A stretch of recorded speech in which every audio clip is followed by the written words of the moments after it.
BNP যতবারই দেশের হাল ধরার মতো ক্ষমতায় আসতে হয়েছে তার আগে দেশটা ধ্বংসস্তূপে পরিণত হয়ে গেছে। একটা দেশকে যখনই বছরের পর বছর ধ্বংসস্তূপে পরিণত করা হয়েছে, ঠিক তারপরে এসে বিএনপিরই দায়িত্ব নিতে হয়েছে সেই ধ্বংসস্তূপটাকে নতুন করে সাজানোর। আমি সবসময় একটা কথা বলি, আমাদের জুলাই কখনো এক মাসের আন্দোলন ছিল না।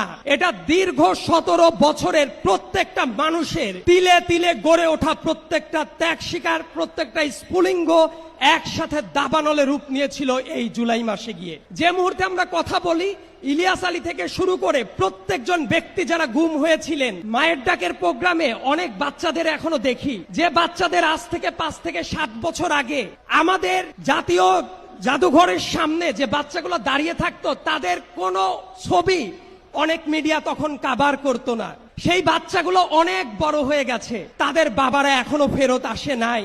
অনেকেই আছেন যে পরিমাণ গুমের শিকার যে পরিবারগুলো হয়েছে তাদের কথা অনেকেই ভুলে গেছে। খুনের শিকার যারা হয়েছে, নির্মম বেদনায় নির্যাতনের নিষ্পেষিত যারা হয়ে গেছে, তাদের কথা অনেকেই ভুলে গেছে। আমি বিএনপির অ্যাক্টিং চেয়ারম্যান জনাব তারেক রহমানের কাছে একটা অনুরোধ করতে চাই, শুধুমাত্র এই জুলাই গণ অভ্যুত্থান না, বরং 2007 সাল থেকে শুরু করে পরবর্তী সময়ে দল মত নির্বিশেষে যারা গুমের শিকার হয়েছে, যারা খুনের শিকার হয়েছে, যারা নিপীড়নের শিকার হয়েছে, তাদের প্রত্যেকের জন্য, তাদের পর যারা নিপীড়ন চালিয়েছে তাদের ন্যায় বিচার নিশ্চিত করার জন্য এই যে একটা গুরু দায়িত্ব, এই দায়িত্বটা আমার মনে হয় সার্বজনীনভাবে সামনে তদারকি করার দরকার আছে।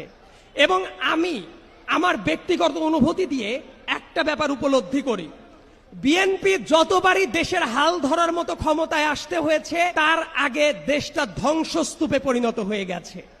যেমন 75 পরবর্তী সময়ের কথা যদি বলি, 72 থেকে শুরু করে 75 সাল পর্যন্ত দেশের দুর্ভিক্ষ, দেশের গণতন্ত্রহীনতা, দেশের প্রত্যেকটা জায়গায় ব্যবসা বাণিজ্য থেকে শুরু করে যে মন্দা অবস্থা ছিল, সেই স্বাস্থ্যকর অল টাইম হানিকম, সব সময় অল টাইম হেলদি লাইফ।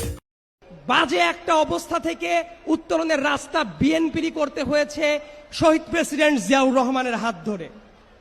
আবার বেগম খালেদা জিয়া যখন দেশের দায়িত্ব নিয়েছেন, ঠিক তার আগে একই রকম দুর্বিষহ টাইম গেছে ছোট আর একজন স্বৈরাচারের আমলে। আমি ছোট স্বৈরাচার এরশাদকে এই জন্যই বলি, তার কারণ আমরা যে দুর্বিষহ জীবন দেখেছি, সেই শেখ হাসিনার চেয়ে বড় কোনো স্বৈরাচার এই বাংলার মাটিতে অতীতে শত শত বছরে কখনোই আসে নাই। এবং